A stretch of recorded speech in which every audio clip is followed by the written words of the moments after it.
I teach at Stanford Business School, and in this series, I'm gonna be breaking down the top lessons for running and building a business. This episode is about fundraising and selling. Here are the 5 things you need to know to sell anything to anyone. The first part about selling anything is to gain conviction in whatever it is you're selling. Because remember, selling is really just a transfer of your enthusiasm and conviction about your product or service to the buyer. Don't sell something you're not excited about, and first get yourself completely convicted on what you're selling. Second is know your ideal customer. So an example of this, when I was raising Alpine's first fund, I was 28 years old, we're a first-time fund, and I spent an entire year trying to sell to institutional investors who were just never gonna do a first-time fund.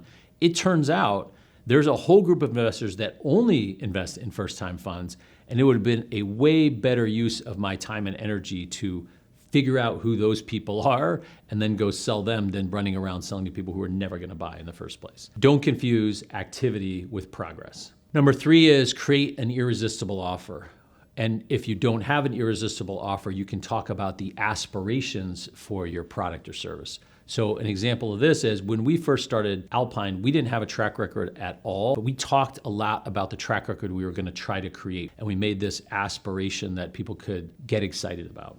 Number 4 is just sell the next step in the sales process. So when we're fundraising, typically the next step we're selling is one of 2 things. We're selling them to check our references, because we've realized once someone checks our references, they typically invest.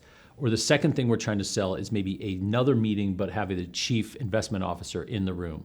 People make a big mistake about not understanding what the process is that people are gonna go through, and you really wanna just keep selling the next step along the way. And number 5, and most important of all, people buy the salesperson and not the product. So sales is about a human being selling something to another human being. So take the time to understand that person, understand what their fears are, how their mind works, understand what's important to them, and also realize that your connection with them is ultimately gonna be the reason that they're gonna buy. So with these 5 things, you can become an absolute master salesperson and sell just about anything to anyone.